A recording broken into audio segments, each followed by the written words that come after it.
Ассалаумағалейкум, ардақты ағайын. Бүгін мен сіздермен осы келесі бейнеролик арқылы үлкен бір философиялық, тереңдік, тарихи маңызы бар бір тақырыпты қозғағым келіп отыр. Ол тақырып біздің қазақ халқының намысқой жігіттері, батыр бабаларымыздан қалған үлкен ұрпақ, осындай кең байтақ жерді бізге мұраға тастап кеткен батыр аталарымыздың ұрпағы қазіргі таңда неге ұсақталып кеттік?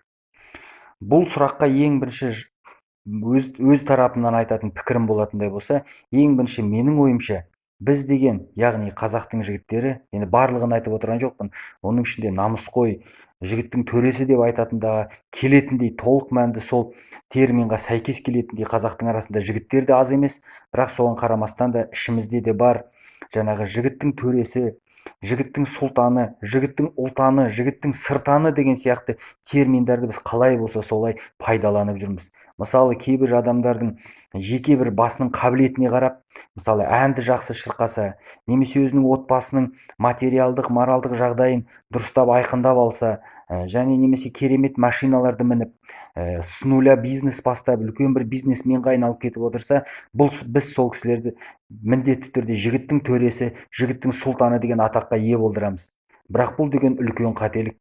Біздің ата бабамыздан қалған осы мұралыққа қалған осы үлкен сөздер, яғни жігіттің төресі, жігіттің сұлтаны, жігіттің сыртаны деген терминдер қандай мағынада қолдану керек? Ол яғни өзінің қара басының ғана қамын емес, жалпы халқы үшін еңбек етіп, халқының қамын ойлап, өзінің туған халық үшін аянбай ерен еңбек еткен адамдарға пайдаланылған сөз болған.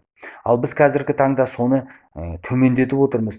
Сол үлкен мағыналы терминдерді, үлкен мағыналы жігітке тағылатын атақтардың өзін қара басын ғана ойлаған адамдарға пайдаланып отырғанымыздың өзі дұрыс емес деп ойлаймын. Ал енді мысалға айтатын болсақ, біздің қазақ халқы басқа халықтардан ешқандай жері кем емес. Батыр жігіттерге, әсемді қыздарға біздің құдайға шүкір халқымыз кенде емес. Бірақ солай тұра, неге біздің ұлттық намысымыз тапталады? Неге біздің ұлттық мүдделеріміз төмендетіліп жатыр қазіргі жағдайда? Оған осы сұрақтарға басты жауапты көптеген адамдар биліктің мойнына тағады. Менің ойымша бұл дұрыс емес. Менің ойымша барлық гәп осы біздің, яғни қазақ халқының тәрбиелік жүйесінің өзгеріп кеткенінде. Мысалы айтатын болсақ, қазіргі таңда көптеген намысқой жігіттер, көптеген керемет жігіттер, ұлтым десе орнынан атып тұратын жігіттердің өзі, қазақ туралы бір ауыз сөз айтатын болсаң, тіл тигізетін болсаң, орнынан атып тұрып жағаңнан бас салатын жігіттердің өзі сондай батыр бола тұра, үйіне келген кезде өзінің қарамағындағы, өзі сүйіп қосылған, Құдай қосқан қара қатынының басынан асамай тұр. Қатын басқарған ел оңбас деген атамыздан қалған аталы сөз бар. Сондықтан да біздің қазіргі қазақтың ұлттық мүддесінің жерге таптатылып жатқаны, осындай керемет жігіттердің әйелге бағынып қалғаны, әйелінен қорқатыны, далада жүріп сері болып, үйіне келген кезде мысыққа айналып кететін жігіттер ертеңгі күні ұлттық мүддені жоғары деңгейге көтеру үлкен сұрақ туындатады. Сондықтан да біздің ата бабаларымыздың тарихына үңілетін болсақ, ата бабаларымыз қандай еді? Ата бабаларымыздан қалған мұрағатты сөз бар емес пе? Бауыр бала белде, әйел жолда, бауыр деген табылмайды деп. Яғни олар ең бірінші орынға, ең бірінші өзінің бауырларын, өзінің қандастарын, өзінің халқының мүддесін қоятын. Одан кейін барып, басым аман денім сау болатын болса, әйел де табылар, бала да туылар деген қағидамен өмір сүрген. Ал біз болсақ қазір ондай нәрседен аулақтап кеттік. Біздер қазір қара басымыздың қамын халықтың мүддесінен жоғары қойып отырмыз. Және де бір үйдегі қатынымыздың сөзінен асамай, үйдегі балағымызға өзіміз дұрыстап ақыл айта алмайтындай деңгейге жетіп қалдық. Осының нәтижесінде біздің халқымыз ұсақталып бара жатыр. Бұндай ұсақталған халықтың мүддесі міндетті түрде төмендей береді. Егер қарайтын болсақ, мына қазіргі Кавказ халықтарына қарайтын болсақ, немесе сол ұйғыр халқына қарайтын болсақ, немесе дүнген халқына қарайтын болсақ, олардың ұлттық мүдделері неге міндетті түрде жақсы қорғалады? Өйткені сол халықтардың тәрбиелік жүйесі сақталынып қалған.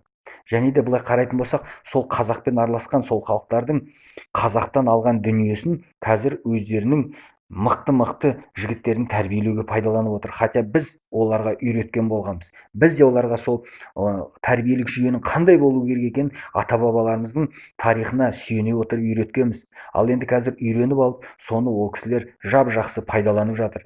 Мысалы қарайтын болсақ, қандай бір шешеннің жігіті үйінде отырған әйелінің сөзіне лектеп, өзінің бауырына қарсы шыққанын көріп едіңіздер. Немесе қайбір ұйғырдың жігіті өзінің тілін, халқының мүддесін төмен қойып, жаңағы жеке отбасының басқарып отырған әйеліне бағынғанын көріп едіңіздер. Көрдіңіздер ма? Бұндай жағдай өкінішке орай қазақтың отбасыларында көбейіп келе жатыр. Қазақтың жігіттерінің далада жүріп намысқой болғаны, үйге келгенде мысыққа айналып кеткені, ертеңгі күні үлкен халқымыздың болашағына қауіп төндіреді. Мысалы қарайтын болсақ, ең басты жағдайды жақсарту үшін жолдың бірі бұл қыз келіншектерімізге дұрыс тәрбие беру, ер жігіттің азамат екенін оларға мойындату, оларға мойынсындыру. Яғни олар азаматтың арын таптамау керек, намысын жоғары бағалау керек. Және де ал қазіргі таңда біз не көріп отырмыз?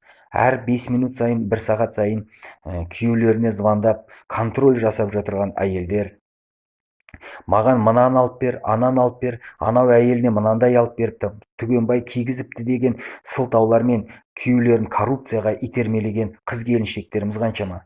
Сондықтан да қазақ халқы өзінің жарқын болашағында намысқой жігіттер, елдің мүддесін, жердің мүддесін жоғары қоятын жігіттер бар болсын десек, онда жалпы қыздарымызды, үйдегі кішкентай бүлдіршін қыздарымызды дұрыстап тәрбиелеу керекпіз. Оларды ең бірінші ер азаматтың намысын жоғары қоюға тәрбиелеу керекпіз. Сонда біздің халқымыздың болашағы болады. Сонда біздің халқымыздың мүддесі жоғарылайды. Тіліміз бен дініміз, діліміз өрлейді.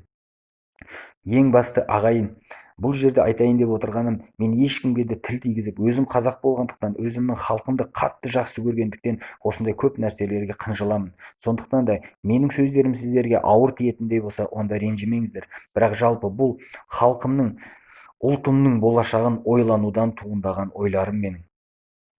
Ең бірінші, қыз келіншектерімізді дұрыстап тәрбиелейік. Үйінде анасы әкесіне айтқанын істетіп отырған қыз ертең күні өзі тұрмыс құрғаннан кейін тура солай өзінің күйеуіне де жасайды.